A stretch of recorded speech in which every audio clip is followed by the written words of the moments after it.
listening to the Pelicans postgame report on the PRO Media Network for all things Pelicans.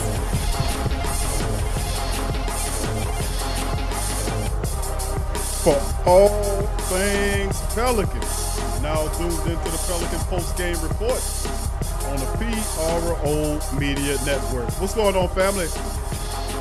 Welcome to the latest episode of the Pelican postgame report.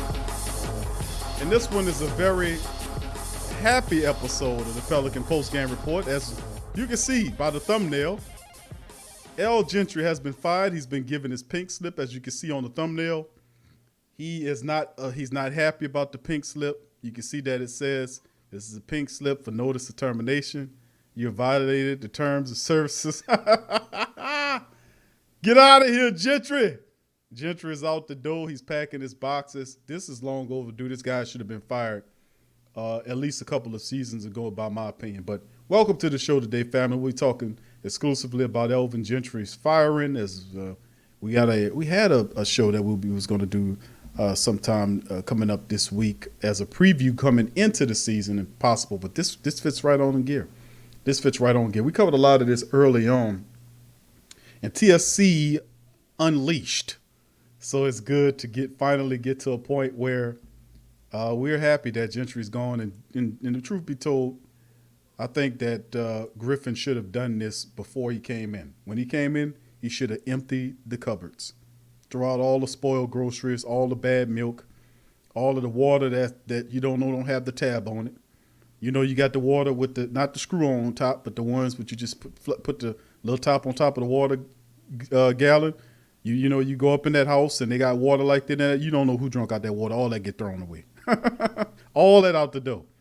But anyway, on this episode of the Pelican Postgame Report, welcome on in. I'm Big Q, the host.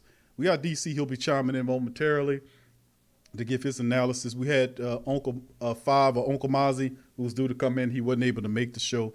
We'll try another time, as he had an anniversary to attend to, a birthday party. So big ups to Erica. Happy birthday to you and Yearn on this birthday. On this birthday day. I didn't know it was a birthday. So big ups to Mozzie and Erica. So big ups to them.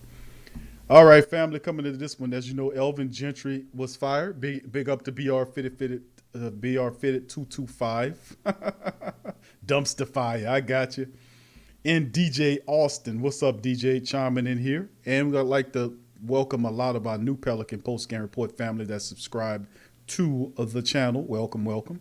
They want to hear some passionate discussion on the Pelicans. And, of course, hey, man, we got it for you. Here's Agent Wojnarowski, the guy that told a senator to F you, screw you. I didn't think that guy talking like that, but that just goes to show you that's an act.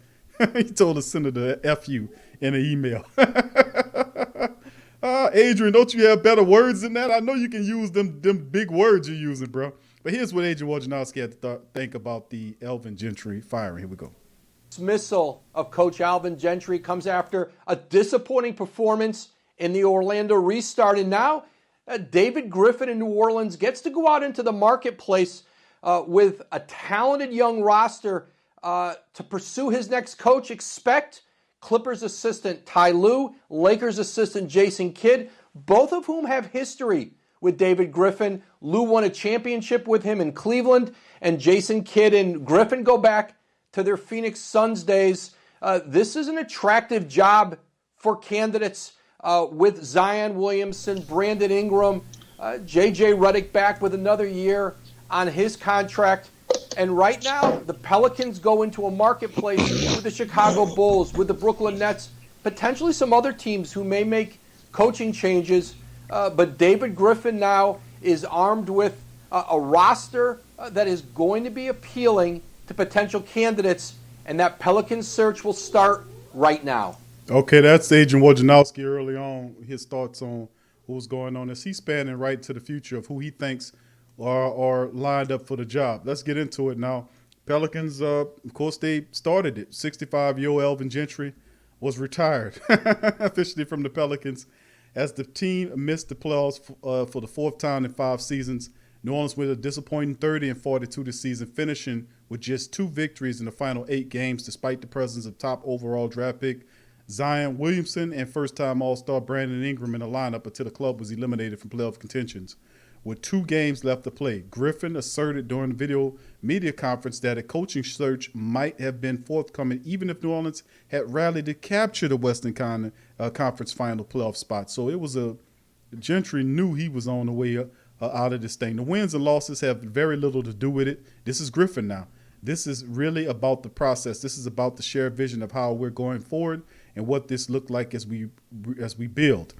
While Griffin declined to answer specific questions about the potential candidates, he said that he expects the club's coaching search to move deliberately, in part because many candidates are on the staff of the teams that have made the playoffs. We will not be quick with this at all, he's cautioning. This is not a rush. We have a job to do that we believe is going to be the most attractive in the NBA. This job, of course, adding that C virus thing to it also slows the timetable down for hiring because of the importance he places on getting to know the candidates face to face. And of course, Griffin says, quote, "We will not be quick with this. This is not a rush. We have a job that we believe is going to be the most attractive in the NBA," end quote.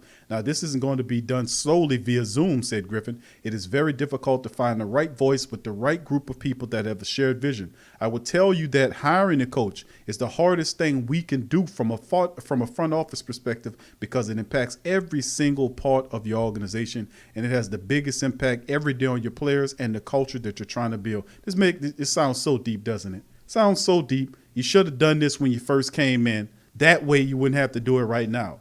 Now you have Gentry on your resume as garbage when you could have came through the door straight off the bat with the right man. Griffin has known Gentry since both his time in Phoenix from 2004 to 2010. He said the decision to change coaches was really difficult on a human level. And he said Griffin also emphasized that Gentry's coaching ability was never in question. He emphasized his coaching ability was never in question. Cut that out. You don't have to be nice no more. He off the team. He hasn't forgotten how to coach, and that isn't about any shortcomings that we perceived in that way. Griffin said this is far our more important right fit for the team. DC, I don't know. Let me just mute you for a second until I get through this article right here. Let me finish picking it up here. The Pelicans have 3 starters this season. Williamson, Ingram, and Ball, young people that were younger than 24, had no playoff experience. 2 other regulars, Jackson Hayes and NAW, were also 21st-round draft picks, and the Pelicans have a slew of draft picks still to come from last year's trade of Anthony Davis. So the cupboards are stacked in their favor. Now, Gentry, 175 and 225. Garbage. Since his hiring from the former Pelicans general manager, Dale Demps, who was awful after the club fired Monty Williams following the 2014-2015 season when Davis was the face of the franchise. New Orleans made the playoffs in Gentry's 3rd season, sweeping the Portland Trail Blazers, but they just went all the way down after that. We thought that was something to build on, but the Pelicans were derailed the following season by a combination of injuries. Everybody had injuries. Miss me with that. And Davis' trade demands, which precipitated Dempsey's firing because he handled the situation leading up to the Davis getting frustrated.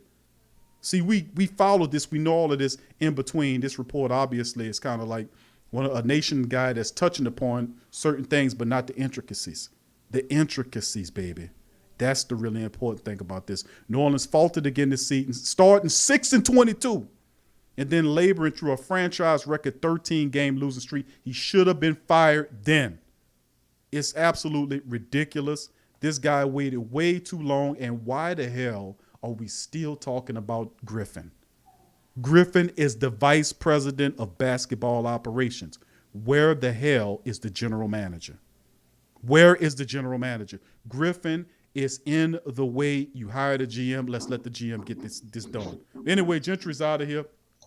It was long overdue. I'm happy as you hear my voice because I was tired of going through game by game watching this team underachieve constantly. This team, it was at least a 40-win team. This was a playoff team. He botched it. And, of course, he just said even if he had made the playoffs, he was going to fire him. So, regardless or not, Gentry was out the door. DC, you heard everything I said. You heard what I said. You heard what Adrian Wojnarowski said. What are your thoughts on this? My thoughts great. They said I'm not supposed to be happy. Was that Tony the Tiger you tried to do just now? Great. Yeah, That was Tony the Tiger. I just wanted to say that was a terrible Tony the Tiger, just to let you know. I know. My voice is a little raspy, bro. Sipping on my smoothie like Dick Gregory. Oh yeah. But anyway, I think it's wonderful that Alvin Gentry is fired. I mean, we pretty much know what's gonna happen. David Griffin is doing his David Griffin thing in the media. So Trajan Langdon. I don't even know how that dude sound, bro. I wondered if maybe he don't speak English well. So they just let David Griffin do all the talking, and Trajan Langdon is just in the back drawing up the blueprints, like I told you, bro. He obviously don't want to be behind the mic. What's the name of the comedian? What's the name of the comedian that uses the puppets? What's the name of that comedian? I'm thinking Trajan Langdon. David Griffin is a meat puppet for Trajan Langdon. I just think he's a sock puppet. That he made up out of the wind. I'm sorry. Go ahead. That's terrible. You mean David Griffin is a sock puppet? No. Trajan Langdon made up. Trajan Langdon is the sock puppet, and David Langdon. He the sock puppet, Big Q. He don't do no talking. He ain't never out front, bro. If he was a sock puppet, he gotta pretend to talk or something. I'm thinking he don't exist by this point. I'm thinking he's just. He like the boogeyman. Everybody's scared of him. They heard him, but they never seen him. That's he like an android without a voice box? It's got to be something to that degree. I'm sorry, DB. Sidebar. Go ahead. But David Griffin has me dying laughing with this.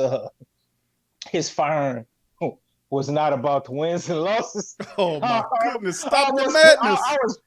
I was drinking some sweet tea when I heard him say that. Man, I almost spit that all over the floor, bro. He said that about the wins and losses. Stop the madness. Well, what the hell is it about? Then he start talking about it's hard on a human level. I'm like, you know what? I was wondering if he was an alien or something. He keeps it's hard on a human level. Man, it ain't that hard. You got Alvin Gentry phone number. You know where he stay at. Y'all that work together. Just call him up, man. He can still be your friend. Jeff Dunham. Just can't work as the Pelicans head coach no more. It shouldn't be that hard. That's who we thought. Jeff Dunham. Jeff Dunham is the comedian. Yeah, Jeff. That is sure is his name. I couldn't remember it either. What? We got four losing seasons out of the 5 he been here. Terrible. Yeah, man. Come on. This was a layup. This is easy. Trajan Langdon, whether he's calling the shots or not, we gonna know because one of his partners is out there floating around that the Nets done got rid of. So that might be our next head coach, Mr. Atkins.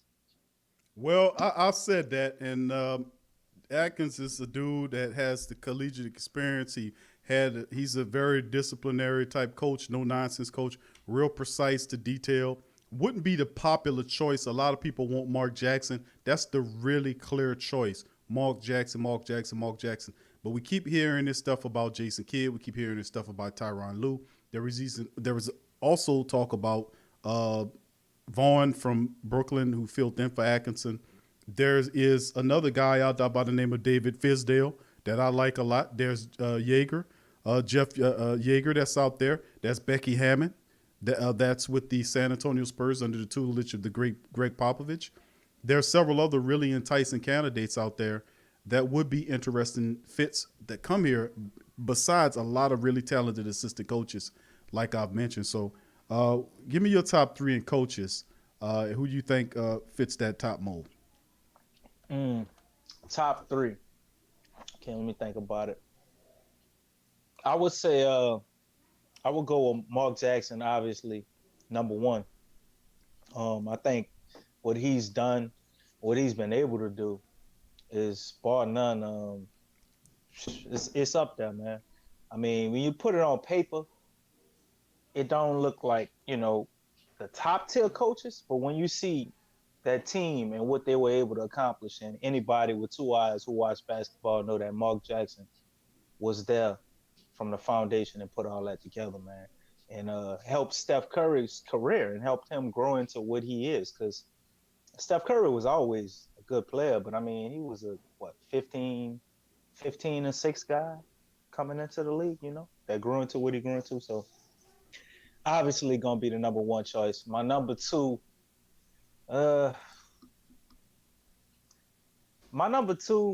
will probably be somebody I don't hear nobody talking about. He's still sitting around over there on that Lakers staff, and that would be Lionel Hollins. I like him for just what they built with the grit, the grind and grit. Memphis Grizzlies, man. I think we have a team that could capitalize on that type of coaching and that defensive setup. Or you could say maybe Fizz had something to do with that too. A similar type of coach. And then my third option, I go with Tyronn Lue. It's dependable. I know what he's gonna bring. He's capable, can adjust on the fly. I don't really see him as a strict disciplinarian, but I know he'll be able to pretty much get the groove with a younger team. He's not that old, so he'll be able to relate to him. But these are all speculative hires. Mark Jackson is the only one that I know definitely just will work, period. Any other coach, I think we seriously have to consider how that will work for Brandon Ingram and Zion Williamson. I really think that's the litmus test. We could get a no-name coach or somebody who ain't on this list at all. But if they'll work well and mesh well with the personalities of Zion and Brandon Ingram, I think we'll be successful. So that's the most important part. Okay, we're going to open up the phone lines for questions, and as we move forward here, the live lines are open, 504-475-4482. Live lines are open, 504-475-4482. Any questions, concerns, or comments, you can please feel free to chime in. We'll get you in. And be mindful that it'll have other people calling behind you that also want to get on the show. 504-475-4482. 504-475-4482. All right, let's keep going, DC. Big ups to a lot of people in the chat. Jasper, good to see you. Iceman as well. Kevin, welcome back as well. Brian Pearson says, who is out there that we can get coaching-wise that I can guess that, he says, guess the playoffs and wins championship. So Brian wants to know who's a really good coach. You mentioned a coach that I haven't heard many people mention that's on that Lakers staff. He's an experienced coach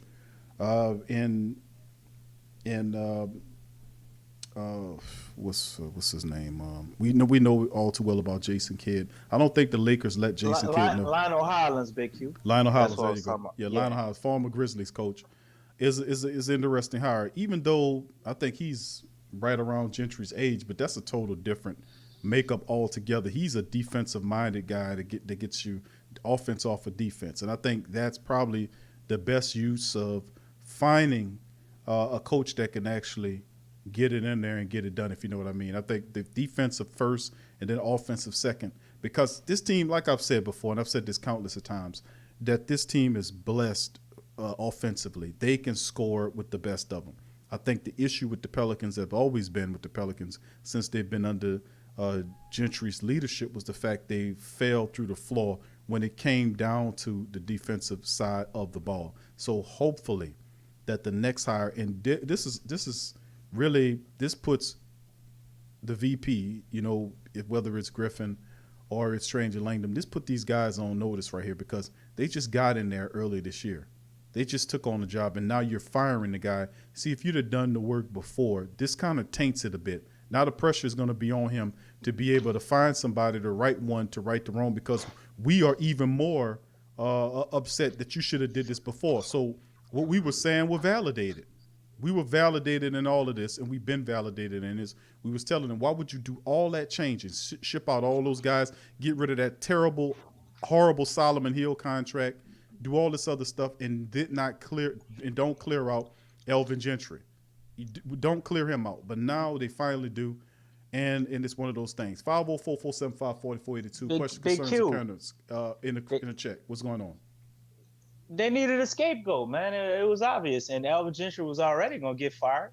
So I think he was just the ace in the hole. If things ain't quite go the way they wanted them to, or if things went good, he might have still got fired. It's like, well, we need someone to take it to the next level. So Alvin Gentry was just there as a possible scapegoat, and I think they did see some qualities in him where they knew it would be good for some of our players, man. Like I told you before, I think he's good with young guys as far as them developing. Now, does that translate into wins? Obviously not. But you can't deny the development of Zion, Brandon Ingram, Lonzo Ball, Frank Jackson excelled. Even Alexander Walker started to look good in the bubble. So we can't deny that. And I think that was probably one of the reasons they left him around. And you talking about feet being to the fire and them making these moves, man. They got Miss Benson in the front office, bro. Miss Benson love everybody. You see what the Saints doing over there? Sean Payton them do whatever they want, man. We ain't holding nobody accountable. Miss Benson is obviously a very nice woman, and she's gonna give you the benefit of the doubt and tell you they really got to get rid of you. So David Griffin and Trajan Langdon and all them, they ain't got no pressure on them, man. They ain't got no pressure. They got a legit 3 years before they got to start getting a return on their investment for them really to start, looking at them like, oh, man, maybe this is the wrong person for the job. So it's no pressure. And they had, I guess, time to burn as far as looking for a coach. And for all we know, maybe they weren't sure last year what coach to get, so they just let Alvin Gentry play out this year. Why they considered all other candidates? They might already know the 1, 2, or 3 guy, in that whole thing. They might have been evaluating that the whole season, watching this roster. But we'll see how good our GMs are. And I'm going to say GMs because I don't know about this president of basketball. He seemed like a co-GM thing to me. Yeah, this is kind of wacky right now to see how it go. We'll see how good these guys work together as they look to find a coach. He already cautioned that it'll be a patience thing to find out exactly who they will get. And there are a lot of candidates, man, to be quite honest with you. There are a lot of candidates out here. And I think probably this could be an interesting thing because you have experienced coaches, you have really good assistants as well, guys that just looking for the right opportunity, hence a David Fisdale, Mark Jackson, guys like that. So Lionel Hollins, experienced coaches, and young people like Beckett Hammond. So, I mean, there's a lot of really talented coaches out there. And the Pelicans definitely do their due diligence to find the right coach to lead this team because we don't want a scenario where Chris Paul and Anthony Davis, both the superstars, be lined out the door, and we frustrate Zion Williamson with being too cautious with his development, wrapping them in bubble wrap and treating them like a baseball card that you don't want to see the daylight. You keep it wrapped in plastic. You look at it, and then you put it back in the box and hide it up under the bed for the next 10 years in hopes that it'll eventually make a lot of money for you. So we got a call here. Let's see what we got going on. Thank you, family, for calling the Pelican Post Game Report. Who's on the line? Yo, DJ, what's going on? What's going on, DJ? How you doing, fam? Man, I'm doing absolutely wonderful. We're just doing good would be because of the firing of one Alvin Gentry. Would that be helping? Man, yeah, but when I woke up and saw it on Beach&R report, I was like, oh yeah, that's the best news I got this week. Well, what you think about? I know you know that he's firing. You were saying that on prior shows that you wanted to get rid of him. But who's your take? Who'd you want to see as the Pelicans' next head coach? That I don't know.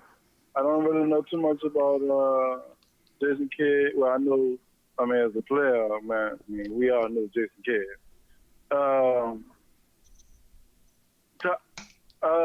Mark Jackson. Well, is either Ty Lue, Mark Jackson, or I just need a coach that's gonna really play defense into offense.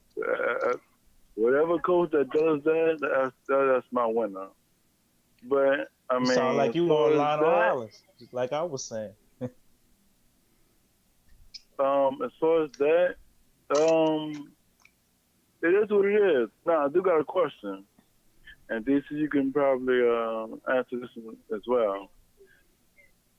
Since we are looking for another coach, how long do you guys think that we going to really pick it up? Like, how many years? I give it about 1, maybe 2. But how many years do you think we're gonna be, playoff contenders?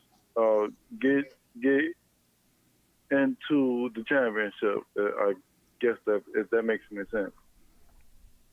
So I'm trying to get his question. I All right. didn't hear everything. Well, DJ's question is, how long will it take for them to get the correct coach and then get the system together so they can get to the NBA championship? To get to the NBA championship. Right. I don't think we can get to a championship. The quickest we could get to a championship will probably be about 3 years if everything go perfect. Because I mean, it's always a process, man. You got to get close and lose before you can actually go there. There's nobody that just puts everything together, gets it all great, and just goes straight to the championship. It don't usually happen like that. Didn't the Jordan Bulls did that? No. The Bulls had to go through the Pistons, man. You forget? No, not talking about that. I'm talking about when the Bulls. Well, you know what? That I can bring it to another place in terms of the conversation. I don't know no team that just. I mean, in the NBA, I've seen it happen in the NFL, but I don't know no team in the NBA I could think about that didn't have to go at least make it to the playoffs a couple of times before they went to the championship. Even the Miami Heat of the LeBron era, they lost to the the Spurs, I think it was. Yeah, they went to the championship that first year, but they lost. They lost to the Spurs. Right. That was a super team. Yeah, and then of course his Cleveland teams, when he took them there, they also got handed to him by I think Spurs as well. When he was in Cleveland. LeBron didn't make the playoffs his first 2 years in the league. Then he had a couple of playoffs. Then probably about that fifth or sixth year, he finally got into a championship. So it took him about 5-6 years just to make it there. Yeah, and the Bulls had to go through the Celtics at first early. Then ultimately the Celtics got old, and then the Pistons came on the scene. They had to make it through them, and Jordan had to strengthen himself. They added a few more pieces, and they had to push through. So they had some battles. About 7 years, man. It was about 7 years before Jordan got to a championship. Mm-hmm. And then the first year when Scottie Pippen got there, they still didn't get past it. They had to put it together. Right. So I say about 3 years short track, 5 years long track.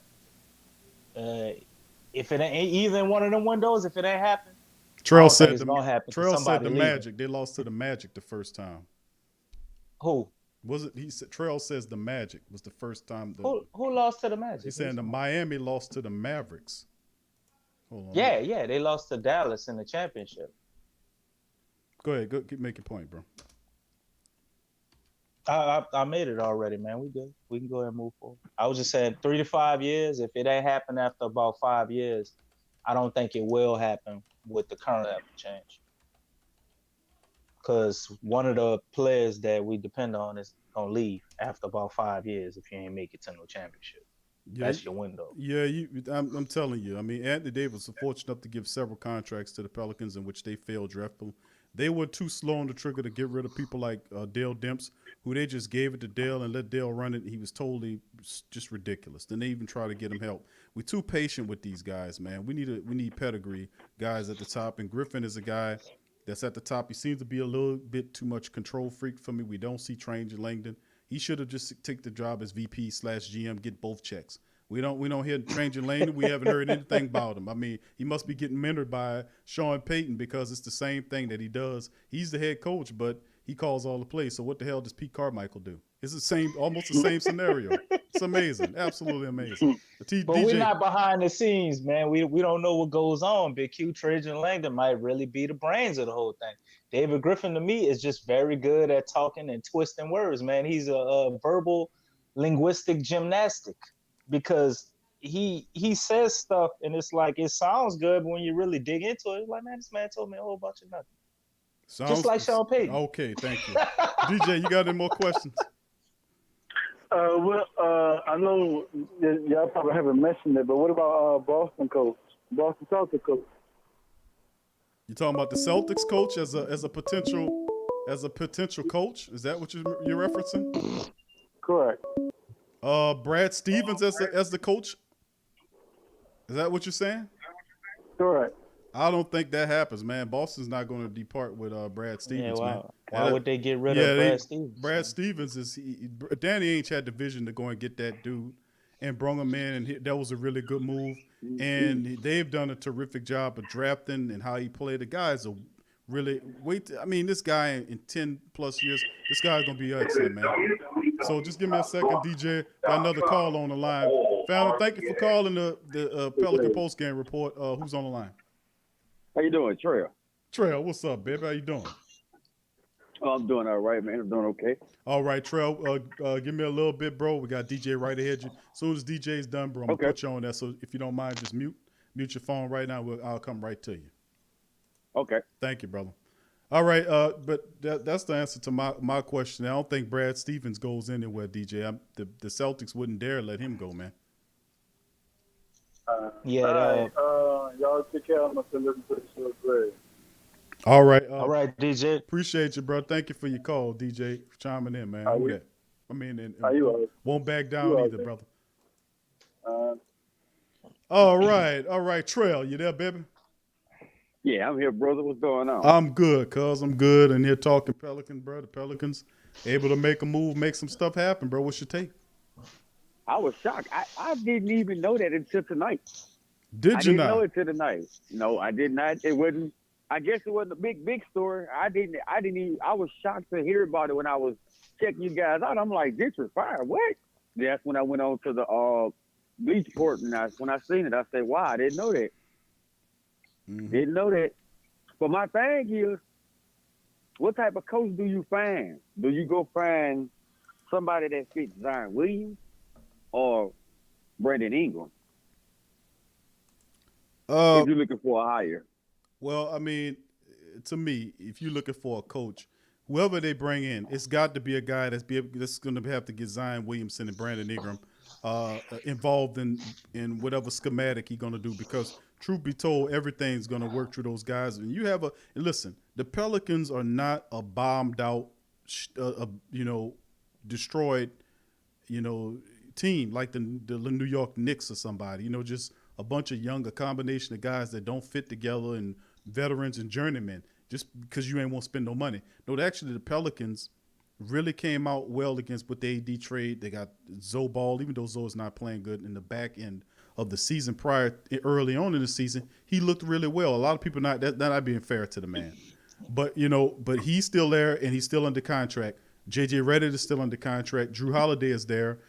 Derek Favors is not. Kenrich Williams can come back cheap. Jahlil Okafor can come back cheap if you want him.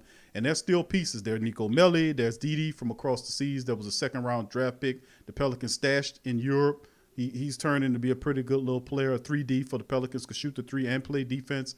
The major, then it's Ingram, who they'll have to re-sign. I think they'll do. Zion is still there. Ultimately, he'll be healthy for next year. Hopefully, they take the kid gloves off him. But I think getting the bench together, understanding the rotation off the bench was something that Gentry didn't do too well. Maybe having a veteran component in there, maybe a point guard off the bench that can kind of steady the ball sometimes when, let's say, Zoe tends to struggle a bit. And then what happens with Derek Favors? Do we keep Derek Favors? Do we go in a different direction?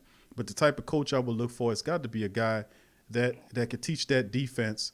And like I said, I say Mark Jackson. I go to Mark Jackson because Mark Jackson to me is the dude that has the respect. He's been in the league for like 17, 18 years as a player. He knows the game. He's well respected, and he's a really good coach. And he's looking for the proper opportunity. If I was them, the first person I would talk to is Mark Jackson. Look what he did for the Golden State Warriors. They were a dumpster fire before he got there. He brought respectability back to him and built the foundation for Steve Kerr, ultimately, who came in on a backstabbing move because Mark Jackson in that garbage time owner out there fell out, and then he slid Kerr onto his team. But that was Mark Jackson's team. He won with his pieces. Now, he did well. He built on top of it. He did some stuff, added a few little pieces here or there. But Mark Jackson really set the foundation for winning in Golden State. They were an absolute dumpster fire. And prior to that, they were a joke of a team. And I'm thinking he could do he could do some fantastic things with this Pelican team that just need vision. They need a leader, somebody that knows defense and has a foundation and has structure that the team will respect. DC, What's your response on Trail's question? That's a great question to begin with. I don't know who that guy is. I understand Mark Jackson potentially could be that guy. I would love to have Mark Jackson as a coach because I think he's the guy that'll be able to manage those two egos, and we've seen him have basically what you would consider two alphas on one team. Um, the thing is that in that question, you have to pick one. Like, understand what you said, Big Q, but the thing is, like, who are you gonna lead the team with? Who are you gonna build a team around? And you got to pick a guy. It's got to be Zion or Brandon Ingram. And if you don't get a guy like Mark Jackson, who to me is probably the best coaching candidate out there, that can manage egos, you got to pick a guy that's gonna lean towards one or the other. With great players on a team together, it only works when there's always a one and a two. I mean, you both can be leaders of the team, but it's always going to be a one and a two. So, me personally, I think Zion would be the better player, but right now, I think Brandon Ingram is that guy. So, whoever we pick, they have to be working towards putting Brandon Ingram featured as the forefront and elevating his talents and allowing him to be a better facilitator and having his ISO game, but still meshing it better into the flow with the rest of the team, which I think he did a pretty decent job with. I seen Brandon Ingram kind of get out of control sometimes, just pretty much playing one-on-one. He decides he's going to shoot no matter what he's seeing. I'm shooting, like a little bit of a Kobe mentality. I could tell he trained with him a little bit when he was over there in LA. But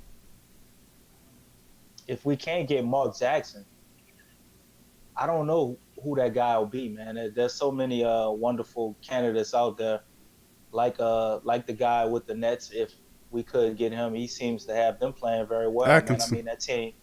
No, not Atkins. You talking about Jock Vaughn? Jock Vaughn. I don't know about that one, bro.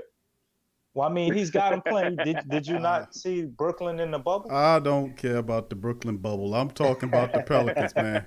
I'm not taking no chances, man. Listen. I'm not saying I'm a pick Jock Vaughn. I just was listing him as a candidate. Well, I mean, that's fine, and you got more than the right to name who you is. I'm just who you like. I'm just merely stating that Jock Vaughn is interesting, but you have a guy like Atkinson who they fired unceremoniously, in my opinion. The guy was winning. He got into it with management, and they ousted him. And this is the same scenario with several of the candidates that's currently on the market. David Fizdale, it was the same way. What happened? Yeah, with I like him. David Fizdale too. Fizdale is a guy. Now, see, these are candidates who I like. I like Fizdale. I do like Atkinson because I know Atkinson. I'm familiar with him. He can coach. The guy can coach. He reminds me a lot of the guy in Utah, Atkinson. What's his name out there in Utah? The coach of the Utah Jazz, who looks like a mob boss. Snyder? Oh, yeah, I know you're talking about. Yeah. I think it is Snyder. Isn't it Snyder? Yeah, Snyder. Quinn Snyder? Quinn Snyder, there you go. Who kind of reminds me of kind of a slim mob boss. But that's the thing. Those type of guys I like those. Well, where's the supposed to be the super genius guy that was in Cleveland, man? I mean, could he make a resurgence? What his name is? David Blatt. Blatt is overseas, guy that I mean, no. If you got a chance to come back to the NBA, you think you ain't gonna come back from overseas? Man, I seen he seemed to be a pretty good coach. Everything I see. Hold on, y'all talking over each other. Hold on, DC. Okay. Go ahead. What you were saying, Trail?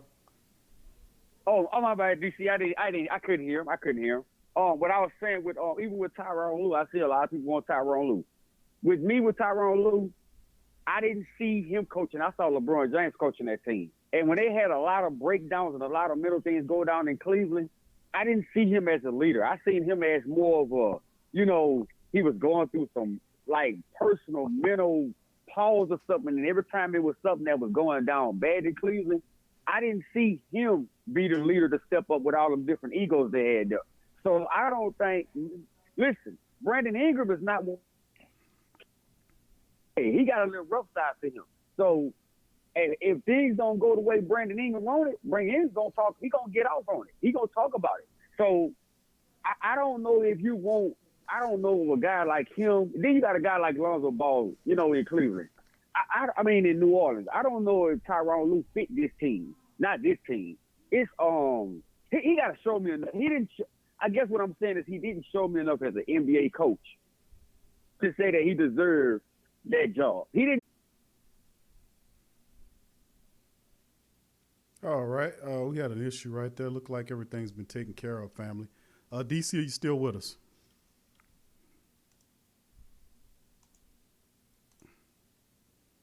All right. We had an issue, family. Look like everything dropped out, but we'll see about getting this set back up. I'm going to see if I can get DC back on the line again.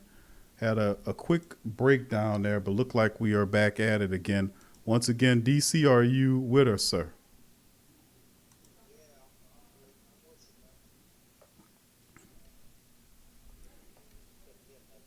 Okay, DC says he's back with us. DC is back with us on the thing. Okay, we'll make sure the family members Okay, can now hear it's us. working. Yeah, we dropped out for a second. All right, we back, family. Had a quick internet issue. It dropped out on us. We back Man, on. Trail must have said something the Pelicans ain't like. Here, Gentry said, I'm gonna teach y'all. Y'all gonna miss me when I'm gone.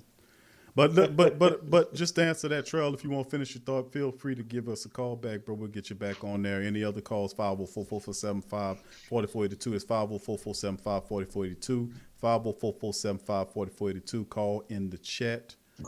Family, if you guys can be able to hear us and get back on the show. So please give us a thumbs up if you can hear us properly.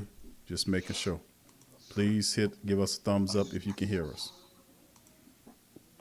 Please give us a thumbs up if you can hear us in the chat, family. All right, we'll make sure.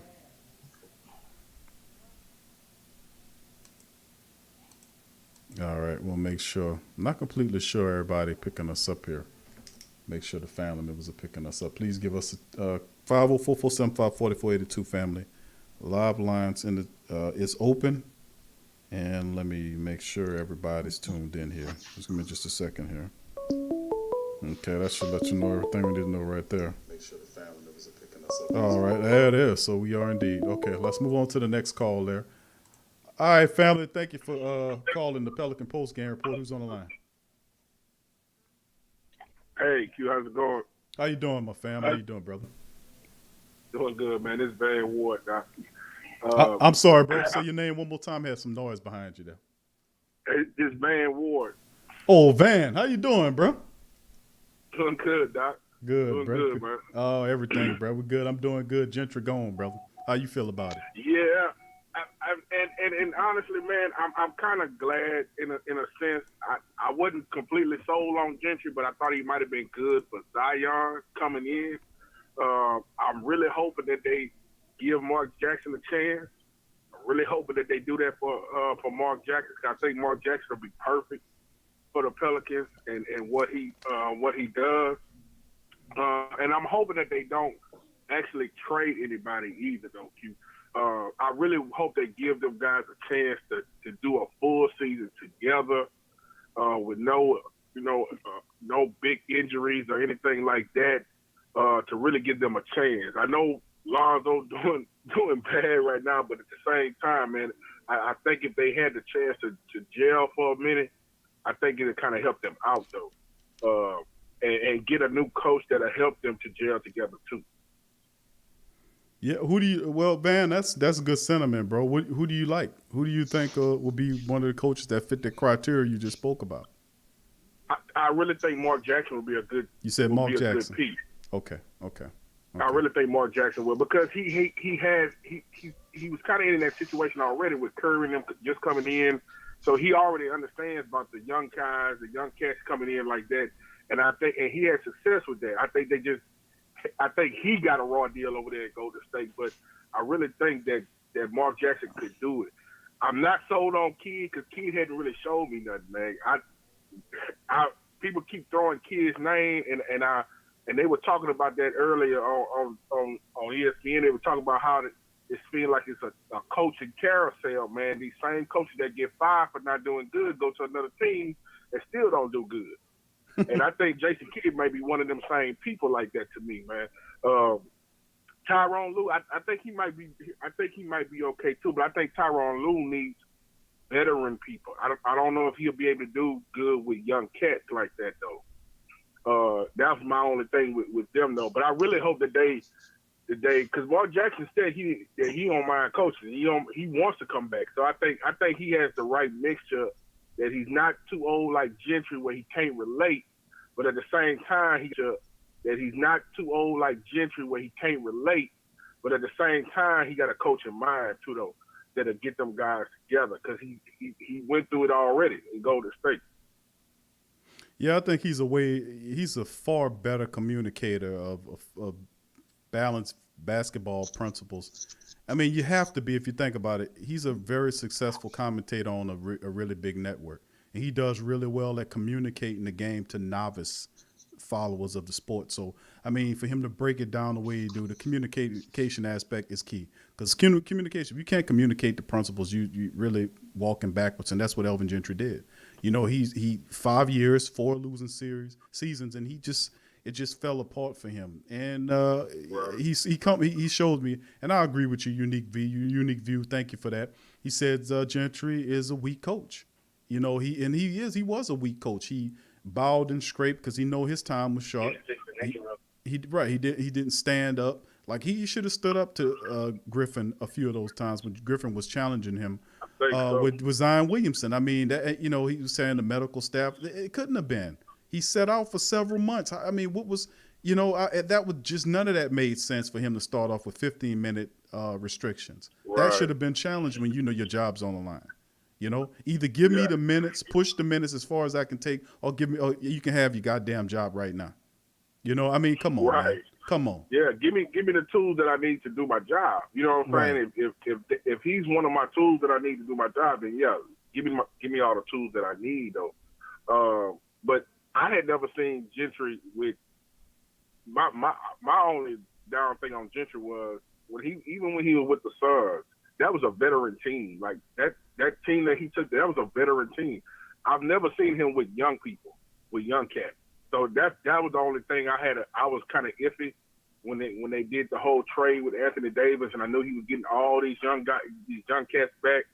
I know he was probably relying on the veterans, like, you know, to kind of help them too though. But I wasn't completely sold on Gentry is what it was though. But I'm hoping that they kind of keep this team together, man. For me personally, the only person I would trade away would probably be Holiday, and that's only if Bradley Beal or somebody come available like that. If they go after Bradley or something like that. But I would try to keep them at least one more year to try to keep them together, let them see what they do together. Because they really haven't had a chance to be together and play and really play. So I'm hoping that they may do that, you know, and not do too many changes.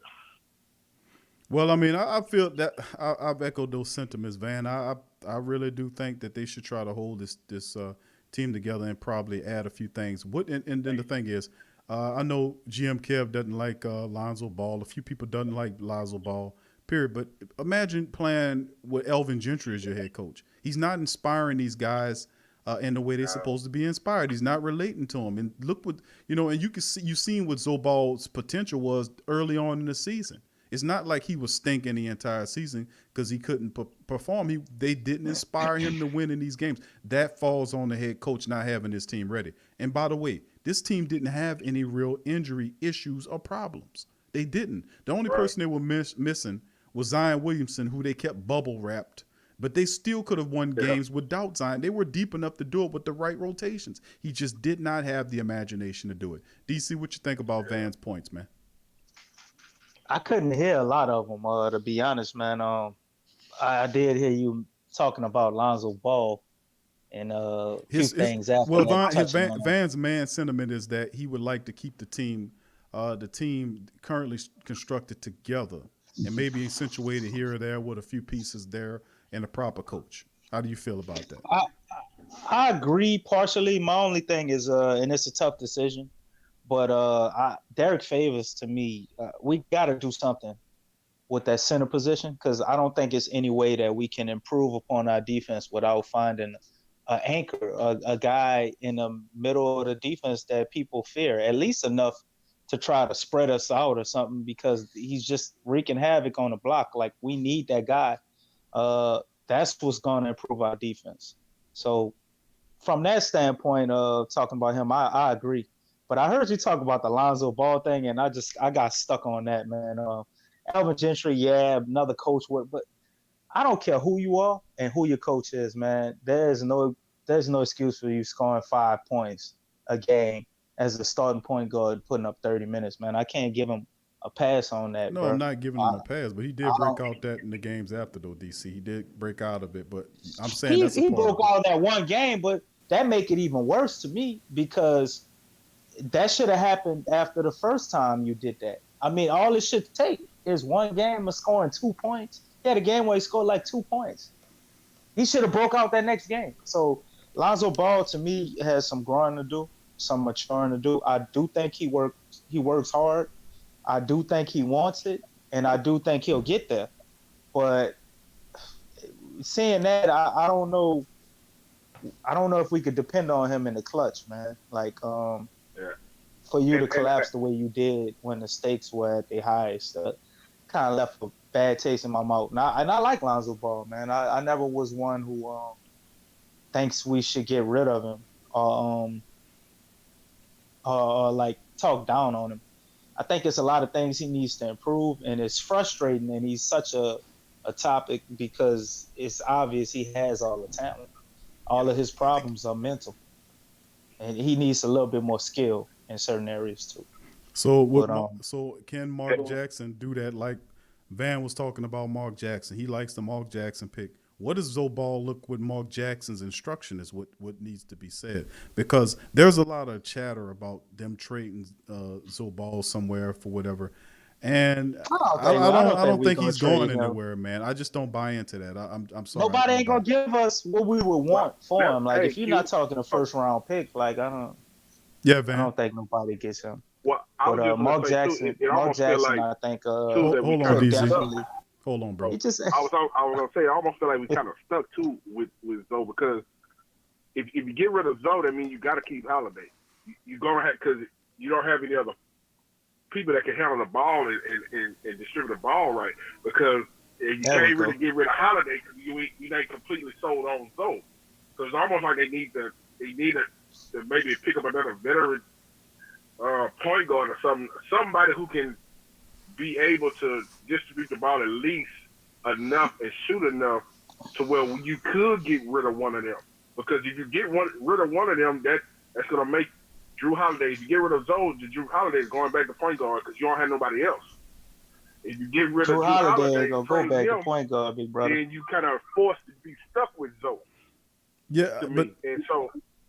Yeah, I got you on that, Van. I hear where you're coming from, bro. I just don't. I just think Drew Holiday at the one is not a good idea. He's not responsible enough with the ball. He don't want to play the one. Drew Holiday don't want to play the one. I feel like we kind of stuck with them in a sense to the point where you got to find because if we don't have any point guard, we're gonna be looking crazy again without a sufficient point guard at starting point guard.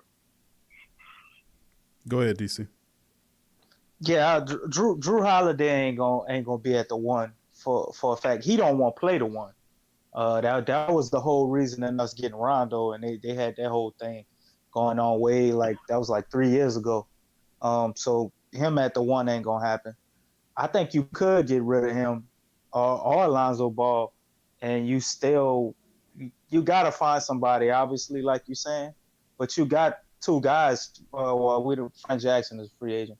But you got Alexander Walker. That was the whole reason they drafted him. So he would be catapulted into a position to play either one of those positions. But either way, I think we do need a veteran point guard that can be a backup. We need somebody that can facilitate. We need a floor general, whether we got to make one or it's got to come at a different position, such as maybe Brandon Ingram becoming a point forward or something. we have to have a floor general and somebody that can command and control the pace of the game and put their imprint on it without necessarily having the ball in their hands and being able to dictate things. I think a good coach like Mark Jackson, that kind of goes into what you was asking me before about Lonzo Ball. I think that's exactly what he turned Lonzo Ball into, because that's the problem that Lonzo Ball has. He doesn't know how to command a team and put his hand on the pulse of that team. He's a great facilitator, but he doesn't really dictate the flow and the tempo of the game and know how to control that, like a floor general was. So either way, we got to get that. Nah, how we get it, your guess is good as mine. We about to find out. But without that, there's no such thing as championship team or us being a top 5 in the West team. We have to have that. I think a big part, if you can look at what they were prior to when Rondo was there, the team came together on Rondo because he was the floor general. He made sure everybody was where they're supposed to be. Maybe we can perhaps find you some way, what part or what position is that? You can't really say that Ingram will be the leader of the team. I just don't think he has enough experience. Zion Williamson is a rookie. He'll be coming to his second year. And plus, we need him to play the majority of the games. Drew Holiday, God bless him, is a really talented person, but his mental matrix in terms of him, he's a nice guy. He's a gritty defensive player, but I don't see leader in Drew Holiday, not consistently. You see what I'm saying? I see more of that coming out of J.J. Redick than I do Drew Holiday. Certain games, you see Drew Holiday come alive. Certain days, his melancholy nature, his real laid-back nature is more present than the aggressive version of himself. So, if we can find a guy, a true leader at the point guard position, and maybe perhaps we can kind of move Zoe back to the bench and let him be an understudy to a veteran point guard who's not too old, who can help hit the three, keep people positioned in certain places. I think that's a real key ingredient to the whole situation working out. Because Zoe's got a lot to learn. And don't get me wrong, I think Mark Jackson can fix him. I think Jason Kidd could help out too, because these are former point guards. A point guard, especially a veteran in age is Kidd. Kidd's great. And so is Jackson. These guys were at point guard. They led the team. They know the ins and the rounds, and they can look at Zoe Ball and say, I know exactly what's wrong with that kid. This is what we need to do to fix his game. But off the bench, they still need a veteran to keep that stability as well. And we lack that at parts. You've seen J.J. Redick perform it from the off-guard position. Sometimes he had the ball and whatnot. But I still say at the least point, we still need that floor general, whether they use him in the starting role or the reserve role to kind of help prop up Zoe Ball. But the kid is interesting. Mark Jackson is my favorite pick as well to go. How about, like DC mentioned the fact that, you need a goon. Pretty much what DC saying is the Pelicans need a goon too as well. A guy that's gritty defensively, that can shot block. And then you look at the young guys and say, okay, well, where could we get these young guys? They need to get better. Jackson Hayes needs to gain some more weight. Seriously, he needs to get stronger. You've seen him getting moved around by Vujacev and several other big centers. He has good size, but he is really light. So he has to gain weight. Zion has to lose weight.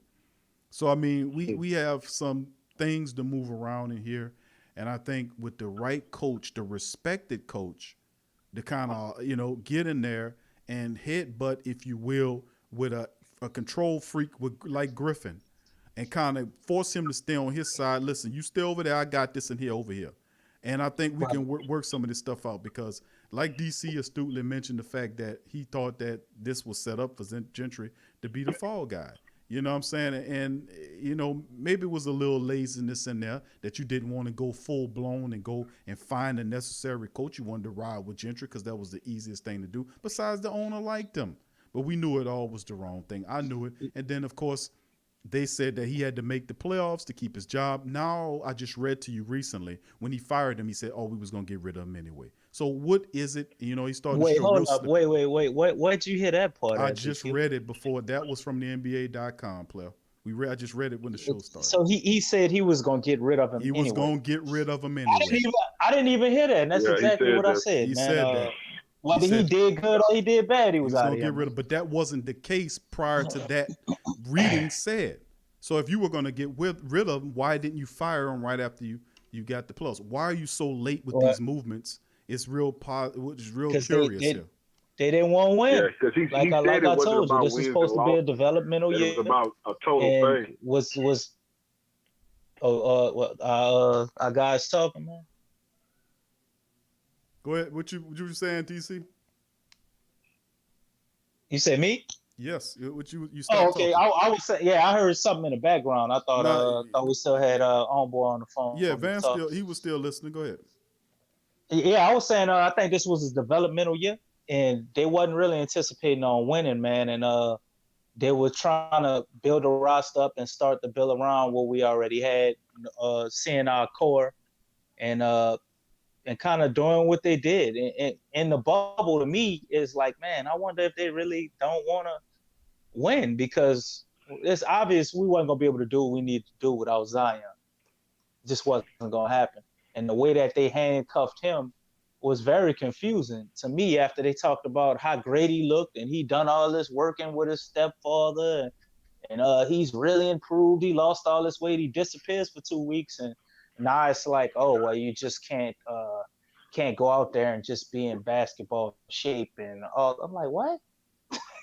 So 2 weeks really is, that much? I ain't buying it, man. For maybe if he was like 32, 30 years old, 29 or something, and he played for 13 seasons.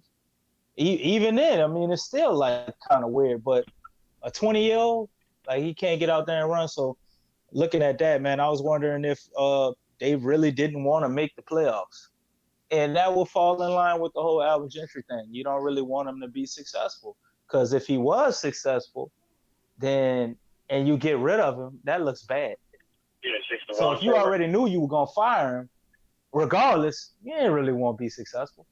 This was a developmental year for the players, a way for you to evaluate everything that you put out there to see if you're moving in the right direction or if you need to make some changes. And I looked up free agents while we were talking, and we might as well keep Lonzo Ball, man. Ain't nothing out there as far as the point guards. Got Gordon Dragic. You probably could get him. And Fred VanVleet. That's about it. Yeah, but Ain't nothing else out there, man. Fred's gonna command top dollar. Ain't going nowhere. Yeah, he's gonna get. He ain't going nowhere. They're gonna get him. They're gonna pay him. Right. Toronto gonna pay him. Right. So it's like, we got to keep Lonzo Ball. Or we gonna draft a point guard? They got somebody stashed in the draft, or we gonna get LaMelo and get rid of his brother, and that'd be weird as hell. So we pretty much stuck with Ball right now, man. We better get the best coach we can and try to make him what we can make him. Yeah, that's how I was feeling too, Q. That we it's almost feel like we got to keep him in that rotation. I just think we just need some more dogs, like, some because somebody had made a comment that they wasn't scared of the Pelicans because we weren't big anyway, and so right. When the rest of the league is thinking that already, then yeah, you're gonna need a good setter. You're gonna need some dogs that can get up in there and be able to be enforcers sometimes. I always think about Montrezl Harrell. I really wish we could get Montrezl Harrell some kind of way. I don't know how we can do it, but if we can get that dude over there, he's one of those guys that's just a dog, man. He ain't worried about stats. He just worried about doing his role and playing hard, and that's what they need to me. Somebody like that. And if you can keep that team together, add somebody like him, and then add a good coach, I know for sure. I believe they'll make the playoffs next year like that, in the AC spot like that. Yeah, that's interesting, man.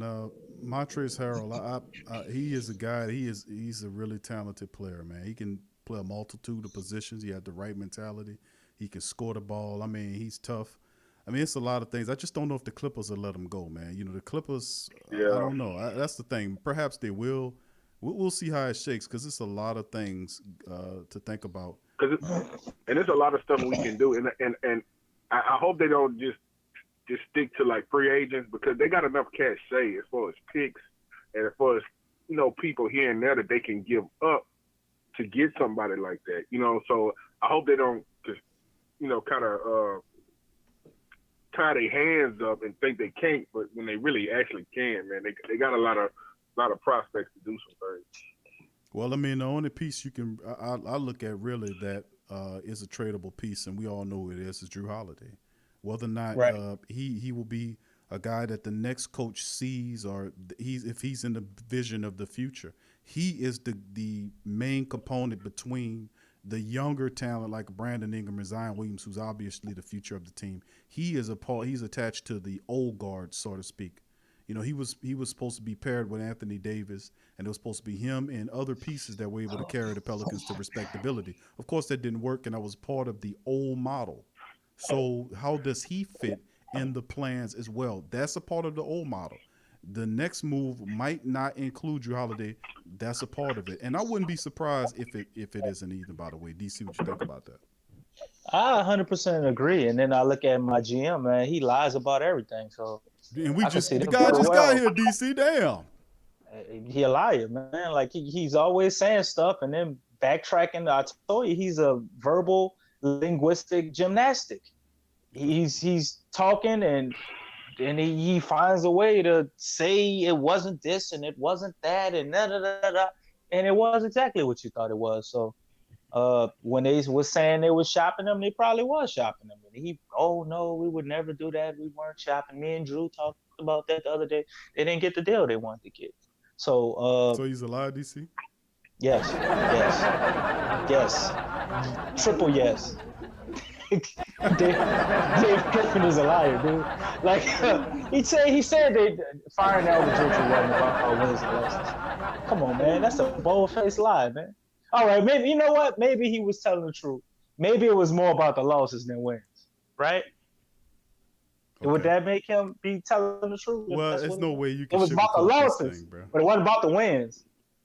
It wasn't about wins and losses. It was just about the losses. I thought from what I basically understood was they were trying to make the playoffs. So a reversal of this toward the back end of the season, it's a liar, the characteristic. So we got to give you a hand clap for that one, DC. We'll call him out. Because you said this before about Alvin Gentry. You say Alvin Gentry he might be a lot of things, but he's not a liar. I like Alvin Gentry as a person, like as a man. I think he is a great guy. He would be a great friend to have, and all of that. I just don't want him coaching my team, and I gotta take the alcohol away from him. Take the heavenly heel out of his hands. Right. All right, go ahead, Van. What else you got to say, brother? The only other thing, man, that I had a question about, man, was do you and DC kind of said it too, though, man, about the even trying to make the playoffs this year. I was thinking the same thing from that first game in the bubble. My mind instantly thought they're not trying to make the playoffs. They're here because the NBA wants them to be here and it looks good and everything, but they're not really trying to really make the playoffs. And I'm hoping that it wasn't Gentry. I'm hoping that it wasn't Gentry, and I'm hoping that wasn't his mindset of not trying. Because if it was, then to me he needs to be gone in anyway. You know what I'm saying? If you going along with the same thing, like, hey, we ain't really trying, I ain't really putting no schemes together, you know, because if we just here, then yeah, it's time. It's about time for you to go ahead and go, and they bring in somebody else to really get the team going. And one of the things was that the other reason why I was thinking about trying to keep the team together, only because the season is right around the corner. Like it's in December, they'll be right back into it, and really? Trying to put that's put stuff together is going to be kind of hard too, because now you got to find a coach in the mix of trying to see what you're gonna do with the team too. Yeah, it's very strange, man. And he said he's going to take his time because some of the candidates that he's looking at are going to be in the playoffs. So it's going to be something, you know, you're looking at. And I would comprise a list. I most certainly hope it's not you don't have to. Now, people are looking at Jason Kidd, but remember, Jason Kidd is an assistant coach on the Lakers. So, I mean, the Lakers are – this club. Mark Jackson should be a candidate right away because he's just a commentator. I mean, you can have an interview, you can meet with him or whatever you got to do, Skype him or however it is, and see if he's interested in. You could pick his basketball brain, and ultimately you end up can make a meeting with him and what have you. But the rest of these guys are so maybe perhaps not DC's one of his picks, Jock Vaughn. But a lot of these other guys are. Man, listen, Jock Vaughn wasn't my pick, man. Stop it. DC's now backing away from Jock Vaughn. He's pulling the Griffin. I never said Jock Vaughn was my pick. I just was naming candidates and guys that were out there. And you jumped in and cut my throat for that. Point guards, man, to help out Lonzo, too. Yeah, I think so, too. I think that's a big part of it, too, man. We definitely need another veteran in there to kind of help guide him in terms of the point guard position. I agree with that. I've said that several times. I think that'll be a component. And look, that was successful. It helped. It actually helped when Rondo was doing it. That when Rondo was on the team, you could you can have Rondo a Rondo that steadies the team, and then you can have a young guy like Lonzo Ball who can learn from the veteran, and it kind of be groomed. Now, of course, if you get a Mark Jackson type, he might take a different approach. He might say, okay, well, I know how to fix Lonzo Ball. Let's do this. Now, one of his most pressing needs was the fact that he couldn't shoot the three that well. His shot was horrible. Well, he came here and he reinvented his shot.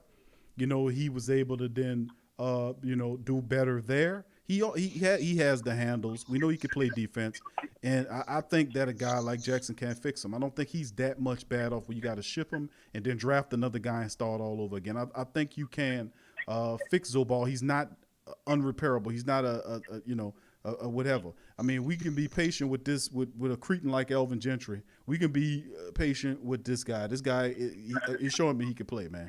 So we just need to work on him. And like DC said, it's either one or two options. Either you go into free agency, the cupboards are bare, or you go into the draft, or perhaps a trade is worked out for some player or what have you. Then you got to look at what you're going to give up to get him. Is you going to use the picks that you accrued from the Davis trade to get him, all this kind of old stuff. So a lot of stuff is in motion. But like I said, instead of waiting for most of these guys to get off it, go talk to Mark Jackson. Yeah. Mark Jackson is ready. He's sitting up there talking about basketball, man, from a remote location. I mean, come on, man. I mean, what more do you need? What are you talking about? Has anybody talked to Mark Jackson and verified that he even wants to coach again? There are people asking for the right situation. He's interested in coaching, DC. I wonder what the right situation would be to him. On ESPN, that's coach. Yeah. Say that again, Van. I said they had an interview with him, with Mark Jackson, and he said specifically he wanted to coach again. Right. Now, I've heard, I didn't hear a video interview of saying about, I remember reading an article about him saying that he would coach again under the right circumstance. And the right circumstance would be, in my characterization of a DC, is not what he was going through in Golden State. If he was able to do it correctly, he might have more of an understanding owner that gives him the room to be able to make mistakes and then come back from it and do what he needs to do. Not somebody that's a totalitarian or a liar, perhaps. So this might not be the ideal scenario for him, as David Griffin has said.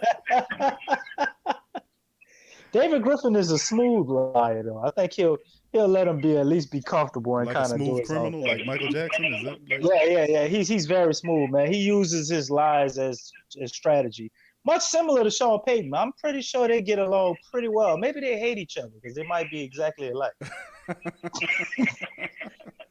Did you employ that strategy we use on your general manager? Oh yeah, Sean, I learned that one from you. How you do Pete Carmichael. It's absolutely insane. But I heard David Griffin when they first hired him. I haven't heard him since. It's almost like he went into the building and got lost in the black hole and he's speaking through a mirror. He's talking about Trajan Langdon, right? I heard him when he got hired. After that, there was nothing from him after that. Right. Okay, Van, you got anything else, brother, before we move on? That was it, Q, man. Y'all keep up the good work, man. You too, DC, man. I appreciate y'all, man, really. All right, thank you, my brother. We appreciate you too, man. Thank you, bro. You nice having you on. All right. Peace. All right, that was Van, man. Great calls, man. Great calls. DJ Trail, Van chiming in as well. A lot of questions, man. The Pelican faithful, man, are feeling good about this firing, DC, and I'm happy. I'm happy as well. Gentry is gone. As you can see, his pink slip. He's very upset about it. As you look at our thumbnail and see, he doesn't like it. He has a pink slip in his hand. He's saying, "Who gave him this? Who gave me this?"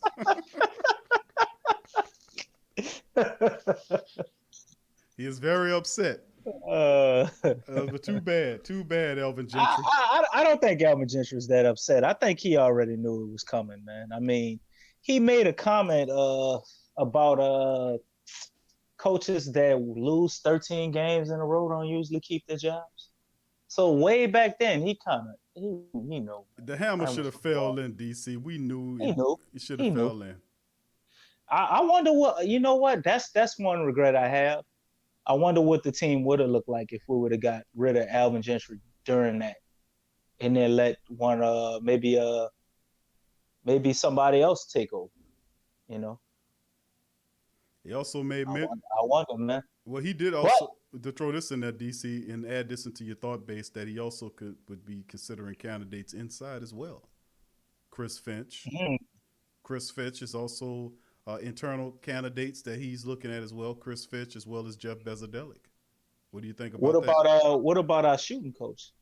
Fred Vinson? I'm pretty sure Fred Vinson. Fred Vinson would be the guy to me. I think the players love him. They do, but he doesn't. Maybe he don't have a whole X's and O's like that. Right. Fred Vinson is definitely he's a lot younger than Gentry. He's definitely a little bit more agreeable or adjustable to what the players are.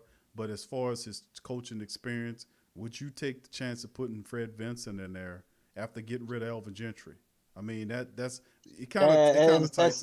apples to oranges, Big Q. That's a totally different guy, totally different mindset. I'm saying in terms brings a totally different energy. I'm saying I understand that. What I'm saying is, Fred Jackson to me, after Alvin Gentry, you don't have room for error. Say for instance you came in on a clear slate, then you wouldn't have to worry about having this on your resume. This is a failure on you. This is not on Dale Demps. You kept his mess. This is a failure on you. You failed with Alvin Gentry. That's on your resume already. So now it's getting tighter and tighter now, and you can't afford to then come back around and say, okay, we're going to make Fred Vinson the dude. If that was the case, you should have made him the dude before when you fired Alvin Gentry and put him at the head of the ship. But see, that don't fit the narrative of we wanted to lose. If you fire Gentry during all of that and then you put another guy in, let's be honest, man, we've seen this happen a lot of times. Coaches get fired during the year and the other guy steps in and the team starts playing better. Now, maybe he's not the long-term answer, but they start playing better, and maybe overexceed a little bit because let's be honest, I think the players liked Alvin Gentry, but some of the stuff he was asking of them, I'm pretty sure they weren't buying in, or maybe they didn't think it was going to work, so they didn't give it their all. I mean, it's obvious. That's what happens with a coach. Like when you have a coach, or if anybody's played sports before, and the coach draws up the play, and you're like, I don't know about this shit. I don't know what coach is taking on this one. Didn't you hear Drew Holiday and them say that before? Remember that? Well, I don't know what he's talking about. No, JJ Redick said that. Drew Holiday said that too. Drew Holiday said that too. Drew Holiday said it too? Drew Holiday said that too at one time when he talked about running back and forth up and down the court. And he said it this early in the year. He said, I guess he wants us to run. I don't know what he's talking about. I remember so I was like, what? What's going on here? But see, that's the difference between, okay coach or a bad coach and a great coach, man. When a great coach tells you to do something or he draws up a play, you might not be fully confident in that play, but you're confident in the coach. So you're going to give up, coach ain't let me wrong yet. I'm going to do what he say. Because every time I go out and do what he say, it work. So, you're more inclined to give it your all. When they call up a play, you running it like it's the last play on earth because you are confident it's going to work. When you know it ain't gonna work, I'm already tired, coach. I don't have the extra energy to do this bullshit. Like I know this ain't gonna work. we gonna try it, and then I'm gonna go back to freestyling when I know your stuff ain't gonna Which work. pretty much what they were doing when you know they wasn't running any Exactly. plays. They was out there. Exactly. I mean, come on.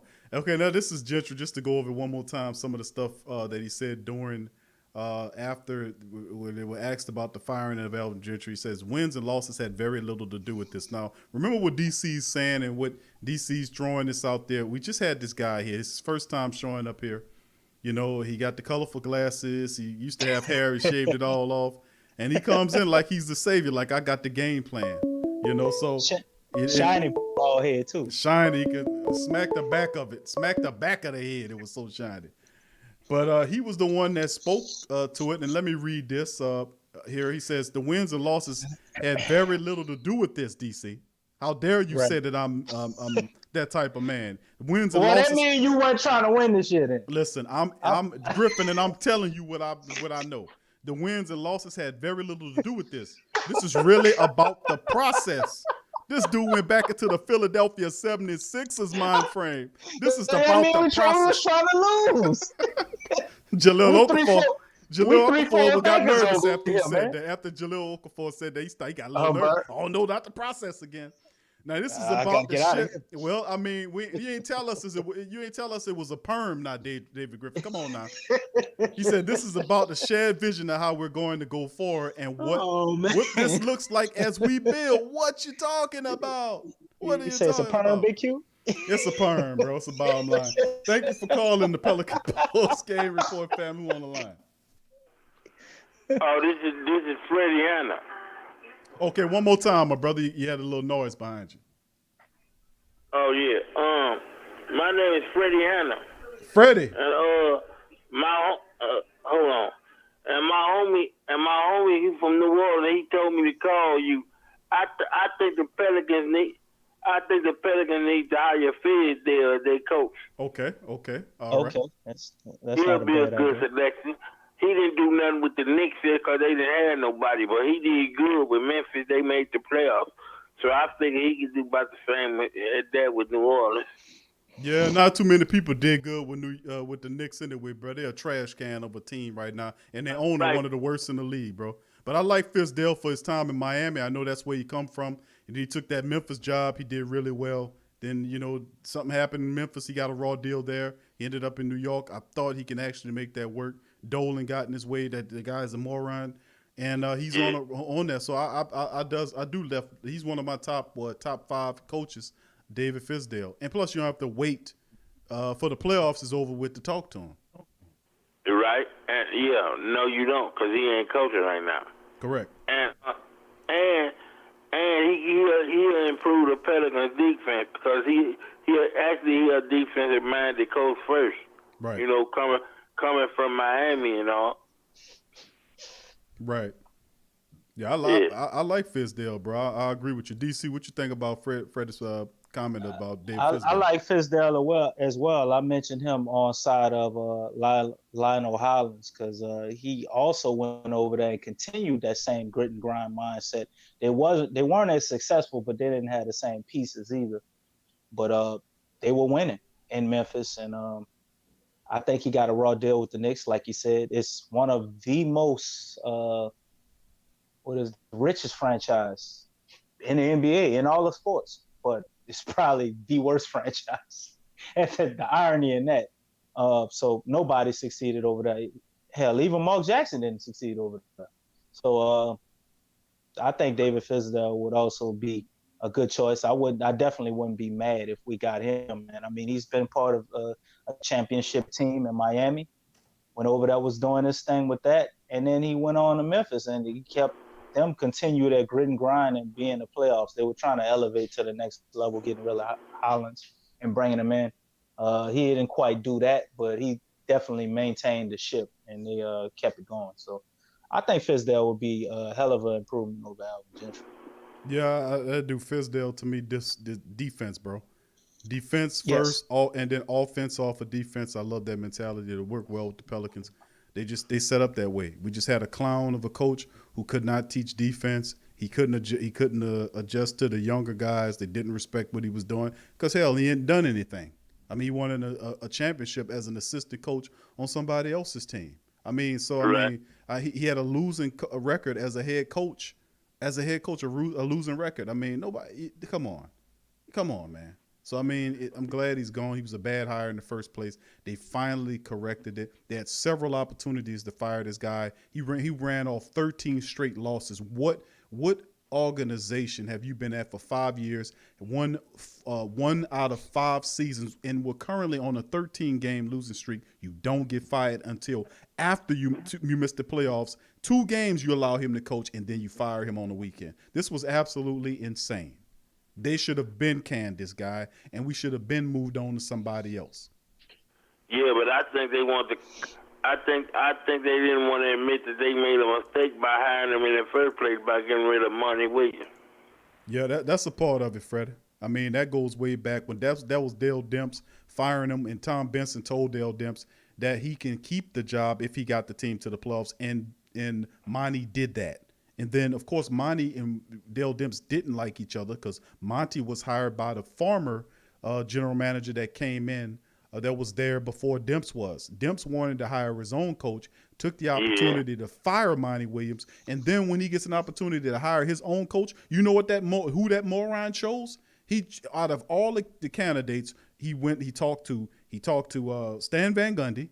He talked to a lot of prestigious coaches, including guys like Tom Thibodeau was another guy, and a few other guys, and then Gentry was at the bottom of the list. He went through all those prestigious and winning coaches and hired this freaking guy because and more than likely because he was the cheapest, he could manipulate him, and of course Jason Kidd was another guy that they was looking for, but I said he's not going to hire Jason Kidd because Jason Kidd's ambitious. You know, he wants to climb. Take your job. Huh? He wants right. And Dale Demps said, "Oh no, I want somebody that don't have no aspirations. I know somebody who'll just do what they told and won't rock the boat." And that's what he got. I really don't understand why Jason Kidd ain't got. Well, he was the Lakers now, so he gonna be a head coach. But I don't understand why didn't nobody hire Jason Kidd before, because he did good with Brooklyn and he did real good with Milwaukee because he the first one that let the Greek Freak run point. That's right. You know, that was his idea. They just keep doing it now because it's working. But they wasn't really thinking about putting those 7-foot guys, let him run the offense like that until Jason Kidd came up with it. Let him do it. He can do it. Let him do it. You know, Freddie, you make a great point there. I know I was looking at some stuff with Jason Kidd. And remember when Jason Kidd left Milwaukee, there was a scandal that occurred. It was something that happened on the back end of that whole situation. That's why the Lakers, when they wanted Jason Kidd, they really wanted him to be the head coach, but they couldn't hire him to be the head coach right away. They kind of added him on the team as an assistant coach, and they made Lawrence Frank not Lawrence Frank. What's the man's name? His name's not. It's not Vogel. Yeah, Frank Vogel.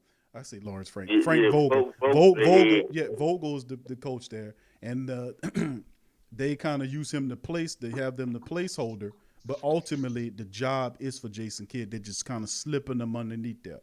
So I mean, it was a scandal that occurred during his time at Milwaukee. That he had walked him out the door. I had forgot about it. Right, it was something. I'm looking it up as I talk to you, but it was something. It was a scandal that occurred there that helped him get up out of there, and he got to a little problem. And instead of the Lakers hiring him straight up, they kind of snuck him in the back door, so to speak, behind Vogel. But their intentions is to make him the coach real soon. So I don't know if he have access to him. Because, I mean, if you can get Jason Kidd on your staff any kind of way to help out, because he's a good basketball man. Yes. I mean, and it's funny. He's a good basketball man, but I didn't really like him as a player because I felt he wasn't athletic enough to play that point. Even though he put up some big numbers. He put up big numbers. He knew how to run a break, though, but I don't feel he could guard nobody. But anyway, he a good man, though. He was a great coach, and I'm saying he recognized something in the Greek Freak that didn't nobody see yet. He like, man, this guy is a special athlete, so I'm gonna let him run the point. Cause I mean, he can handle the ball good enough to do it. Right, but I mean, he did bring a certain imagination to the team. He had his issues in Milwaukee, by the way, but I mean, you know. I have to say, man, he's an injury. I just don't think Jason Kidd's on tape. I would be surprised if the Lakers allow the Pelicans to bring him in there. I think, the way they did it was, and GM Kev said it was about a woman. It was something pertaining to that. I'm telling you, I'm trying to dig in my mind right now to find out what it was, but I knew it was a scandal because I remember talking about it. Go ahead, DC. Didn't Jason Kidd had a thing where he got into it with his wife or whatever, and I think he had another. Didn't he have another situation like that? I remember when he was playing, he had one, probably 2001. But didn't he have another situation with the abuse thing again? That's right. But that was in 07? You said it was in 01 or 07. I mean, I remember he had one he was playing like in 01. And after that, he started. I mean, Jason Kidd started balling his ass off after that happened. It was almost like the Kobe Bryant thing. Yeah, it was I think he won an MVP or something like a year or two after that. Right. It was something like that. I remember that. Yeah. I think he had a similar situation, if I'm not mistaken, or some type of domestic violence thing. Yeah, he did. If I'm not mistaken. I pulled it up. It's on and ABC News. I'm looking at it now. Yeah, they got rid of him after that. Yeah, they said he alleged domestic abuse. He admitted to abusing his wife 6 years earlier, and that kind of was going on too at the time he admitted to it. And they said Jason's record was later expunged, so he had that record expunged, and he had that, and a lot of the women jumped on him because they had that a lot. And see, I was like, man, what's going on here? And they had the lot of the women movements got onto him. It made it hot. Milwaukee slid him out. The Lakers wanted him. Dang, so wait, he hadn't even done anything that year? They was getting on him about something he did in the past? It was that's what the article is indicating, that they was getting for some stuff that was going. That's and crazy. They was saying that he was an adult abuser and an adulterator. So he was out there cheating on the two. And as a matter of fact, man, the people don't know what they had agreed upon or had going on in their relationship. But I'm just telling you, his wife. How we didn't know? His wife came out and blew the doors on in the New Daily News, the New York Daily News. Jomana, his wife's name's Jumana. She came out. She took the gloves off. Yeah, and that was in 2012. I remember that. You remember that? Yeah. His wife came out. I remember that now. Okay. But yeah, and That's messed up. But yeah, I had a buddy of mine that I had a buddy of mine. He worked for the Sixers right now, actually, and he was like, man, and he knew something about that situation because he from Columbus, and he used to work Jimmy Jackson out, and he was like, man, he had heard that Jamona was kind of crazy anyway, but I never really read too much into that because I didn't know her, and you hear all kind of rumors. But yeah, I remember something like that. And plus, in a small town like Milwaukee, yeah, I mean, people can really get on you. Because Milwaukee ain't that big, so when women get on you like that, man, it seems like every woman in town on you. Yeah, he had to get out the small town to the big one. That's what had happened. He took a backdoor job out to be the assistant coach with the Lakers. And I don't think the Lakers, and they have some really good coaches. You mentioned, what's his name? I keep forgetting his name, DC. What's his name again? Vogel. Frank Vogel. Not Vogel. Vogel's the assistant coach from Memphis. No, Vogel. No, Frank not Vogel. Not Frank Vogel. Who's the assistant That's coach from Memphis? Memphis? The head coach for who's the assistant coach for Memphis? Lionel Hollins. Lionel Hollins. That's their defensive. That's their defensive coach. Now those are the assistant coaches there, and they have a pretty good assistant coach roster. That's what I'm saying. But man, I'm gonna keep it real with you. I don't think the Lakers let Jason Kidd go. I'm just gonna keep it real with you. And I hear the stuff about it, but they're not. No, I don't think Vogel's the guy. I think Vogel's not the guy. The Lakers not winning the championship, and I think you're right. After they don't go to the championship or win it, they fire Frank Vogel. Right. He's a placeholder. We know that. He knew that. Right.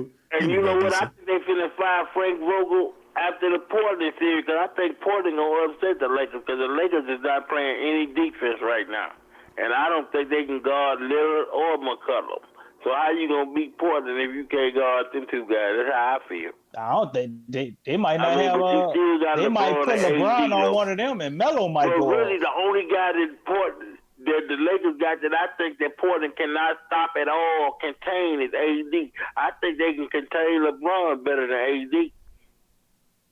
Well, it's an interesting matchup, to tell you the wrong, because if McCullough and Lillard are on fire, man, I mean, and then don't forget Carmelo Anthony is there, and he's a slimmer, trimmer, more aggressive Carmelo Anthony. And he hitting They're really sleeping on big him, shots. bro.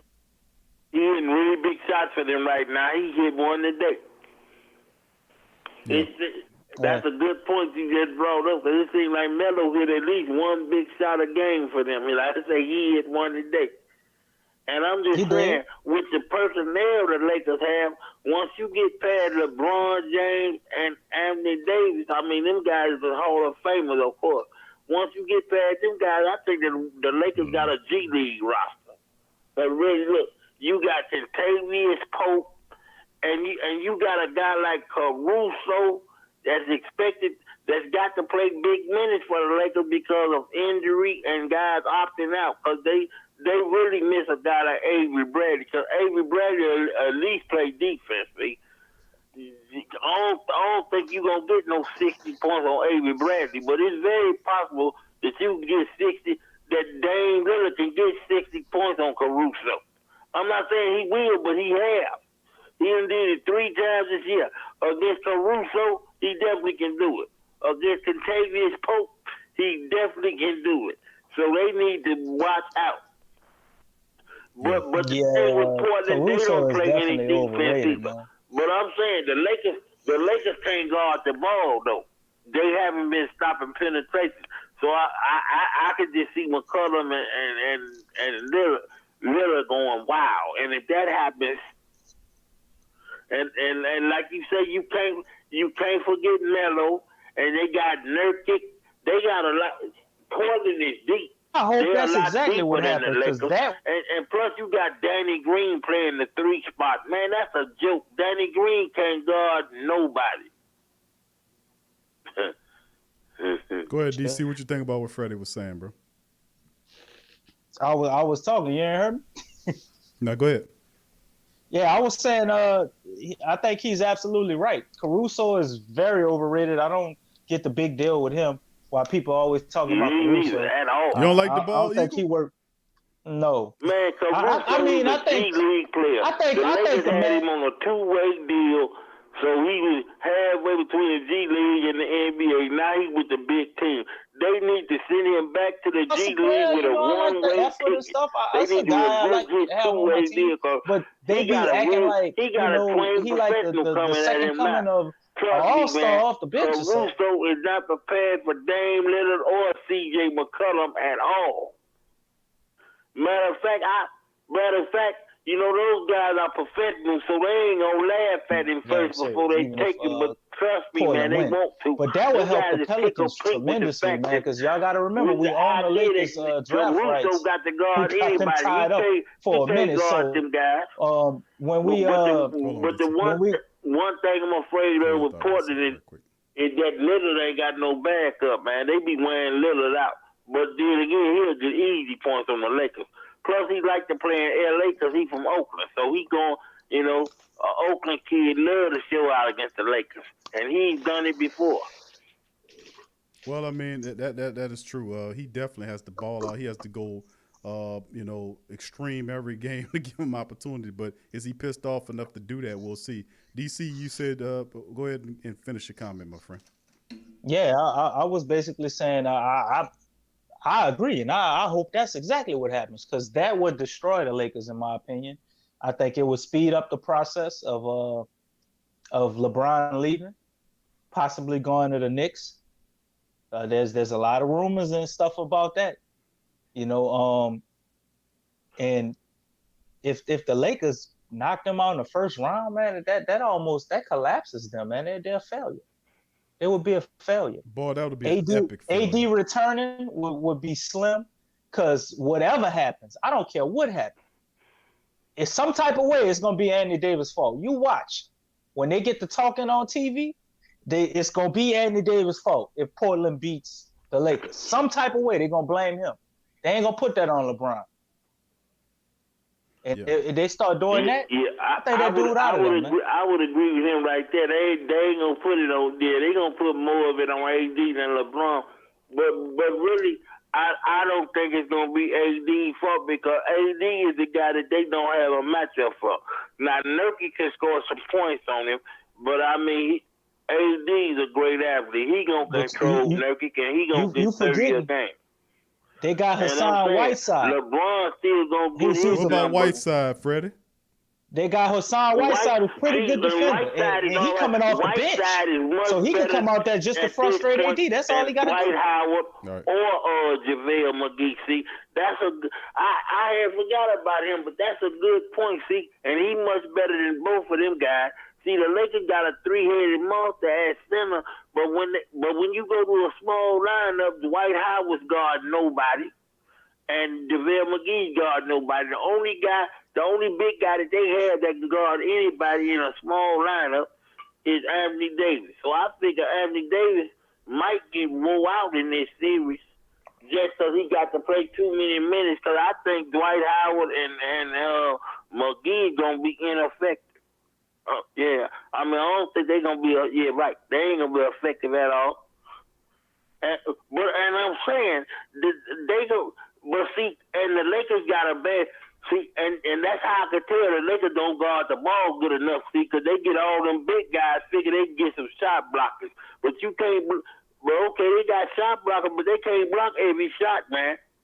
And I'm telling you, Caruso and Pope, in order to be able for the big men to block a shot, they got to be able to guard them guys for 2 dribbles, and that's going to be very hard for them to do, especially the guards. And LeBron can't guard Lillard. They'll try that because they say LeBron a good defensive player, and he is. He's a good defensive player, an all defensive caliber player, but he can't guard no point guard though, especially being a forward, being as big as he is, and at his age too, there's no way he can guard Lillard. No way he can guard CJ. Now he might guard Melo, but Melo is so open. But man, Portland picking him up was the best thing that ever happened to him because Melo got more open shots, get more open shots now than I ever thought he'd get in life. You know, cause Melo basically wide open in the corner now, and this guy's a top 15 scorer in the history of the game. You gonna play him like he can't hit a corner jumper wide open? I mean, I ain't gonna tell you. I tell you no different, man. They sleeping on Carmelo. The best thing, and this C9 thing is terrible, but boy, did Carmelo Anthony take this opportunity to reshape his game in major way. He's lost all that weight. He gained a lot of his quickness back, and he has that experience over the years to be a dude. He is in great shape after this coronavirus bubble layoff. Yeah, he took it to another level, man. And really, people talking about Lillard and McCullough, but that to have him as that third option there, people not really talking about him. That is huge, man, because that guy can score and he can put 40 on your ass real quick. But Freddie, let me bounce back to the Pelicans, my man, before we get ready to end the stream, bro. You said, did you tell me that? Because I don't know if I asked you about who your pick is. Who's your top pick for Pelicans coach? Who do you think the Pelicans should take for the head coach? Fizdale. Oh yeah, you did tell me. Okay, Fizdale. All right. Now one more question here.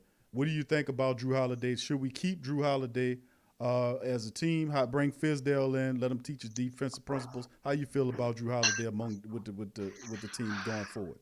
I like Drew Holiday as a player. As a matter of fact, I think Drew Holiday is the only Pelican that really try to play defense. So I think if they could keep him, and I think they got him on the contract, they should definitely keep him. Yeah, they got him for a multitude of different years. So, and if Fizdale's a pretty solid choice, he would love Drew Holiday, man, because that grit and grind would be right up Drew Holiday's alley. And you know what? Brandon Ingram can be a very good defensive player, but if he focused on it, because he's long, and he's athletic. Right. He can stand to put some weight on him too now. Freddie in DC. I mean, He, he can stand. he, he got a little can. bigger, man, He can, after but he had after put on the some. little break coming He out the ain't quite quarantine. as If you paid skinny as he was attention, with the Brandon liquor, Ingram but probably he added can about stand to put 5, some maybe more 10 on. pounds of muscle, man. He But done you definitely understand worked what on I'm his body saying? and got The stronger. So toughest player if to he can deal with continue to do these that, he'll long be more guys like with long arms. These like guys is Kevin tough Durant, how to we deal saw with. him. And Kevin Durant was an I okay think he defender, got good Hold on. and quickness then and good at one footwork, point he just so took can be that a good growth spurt, defensive man, player. and shot all the I way just up. don't think he focused on it. Now, his offensive game, yeah, he all the way focused on that. That's how come he getting 20 a game. But see, he can if he focused on his defense, he could be a good defensive player. Yeah, and Right. DC added that. He said that he put about 5-10 pounds of muscle on his frame. He's not far. He's an all-star right now, bro. And a lot of comparisons to Kevin Yeah, Durant. he an all-star, but I'm Yeah. just saying he can play better defense. Yeah, oh yeah, I agree with that, Freddie. I agree. I think you're absolutely right. He can be problematic because of his length and how he can listen. If he can tune that defense up a little bit better and then keep that offensive component, he'll wear you out, Bo, because you got to guard him to stop him from scoring. And I mean, if he can put that two-way essence and get a little bit of that Drew Holiday in him, we looking at something special. He's already all-star, and we really haven't seen the best of this kid. I think the sky's the limit for him, and then the combination of him and Zion Williamson. Him and Zion Williamson together, we seen it in 2 games when they played before they fell out of the playoff chase. They looked. I got a brief glimpse into those two balling off each other, man, making plays off each other, and we can harness that and then be able to take that and seed it and metastasize it. Man, this is going to be pretty special here in Yeah, Pelican you country. right. And just imagine when Zion lose them 15 or 20 pounds, because he gonna do it at some point. He just having a hard time backing away from that gumbo and all that good food in New Orleans right now. But he gonna do it. He gonna do it. Cause just imagine him at 260. At 260, he a lot quicker. Yeah. I mean, he quick now for his size, but he quicker at 260, and he's still explosive. Yeah, and listen. He got to lose a lot more than 10, 15 pounds to get to 260, bro. I think Zion is probably like 295 right now. You know what? Yeah, got 300 pounds right now. Yeah, you right. He might be 300 right now. I think you right. The reporter's getting on him, Freddie, but that just happened not too long ago. They were saying that he was overweight. Zion actually kind of lightweight admitted to being overweight. He said he gonna work on his body, getting his body right. Program weight in my face, and so I'm stuck on that. But yeah, that's why Kendrick Perkins said the other day on First Take that he think he got to lose 35, 40 pounds because he said in his mind that he 300. If he was under 300, he say 25 or 30, but he said 35 or 40 because he know he's 300. That would put him around 250, 260, wouldn't it? But Freddie, man, I appreciate you, man, with this fire commentary, man. I thank you for calling the show, my brother. When we do these, we're going to open up the phone line some more. We got another show coming up real soon where we're going to kind of span into the future and look at this thing again. We'll be closer to Canidates, perhaps. We'll hear some stuff, and then we'll tune it up again. We'll do it every week, fam. Please keep us tuned in, my brother, and we'd be happy to hear from you again. Yeah, okay. Thanks, man. Thank you, Freddie. Appreciate you, brother. All right, bye-bye. Peace.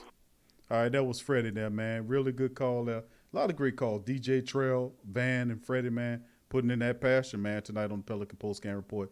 DC, man, a lot of great commentary, brother. What you think? Yeah, man. Very excellent questions and interesting point of views. I love it. But I know we're closing out the show. I just want to bring one more thing up. I kind of saved this for last. You asked me about my coaching stuff, but I definitely been thought this. But I knew we was going to talk about it today. So I didn't say anything about it on purpose. Okay. Could we actually have fired Alvin Gentry? And David Griffin has another coach that he has a relationship with nobody's talking about. And I think the team he's with right now is playing pretty good. But when the playoffs happen, I don't know, man. If they make it to the second round and they bounced out, I think he still could get fired. What about Mike D'Antoni? Could we be setting up My to goodness. get Mike D'Antoni? I didn't say I want him, but could we be setting up to get Mike D'Antoni? We know the writing is on the wall with Houston. I like Harden. I like Westbrook, man, and I think they've been playing amazing together. But I just don't see them going deep into the playoffs. Even if they make it to the Western Conference Finals, and they lose, you still think Houston is going to continue with Mike D'Antoni? And could he be somebody that potentially winds up as a Pelicans head coach? Man, I sincerely hope not, to be honest with you, bro. I mean, He got history with Griffin, man. I know that, bro, and I've seen that in another article that they did make mention of the fact that, and I just looked right past it. I seen it on the article, and I'm not Don't gonna bring no light to that. Oh man, I look right past it, man, because you know why I look past the DC? It's the exact same thing that we got going on right now. I think that Tony is what Gentry wants to be. That's what I'm saying. And it'll end the same way, with a team that's unbalanced, can't stop anybody. So no. But that'll do it for the show, man. Hey, man, it's been a great show, man. We enjoyed it, man. A full day of broadcasting from the PRO Media Network. We kicked it off with TSC Unleashed. If you like that, support that show, man. Support it. It's a good way to start the broadcasting day off. Then, of course, the Sports Coma, and then we finish it off with the Pelican Post-Game Report. Great calls. We appreciate y'all for chiming in today. And we'll be back later, y'all. Hit the notification bells. Subscribe. If you're not a subscriber, hit that like button. And me and DC will see you later. So from both of us, peace. Thank y'all. Y'all be blessed, and we'll holler at you. Peace. All right.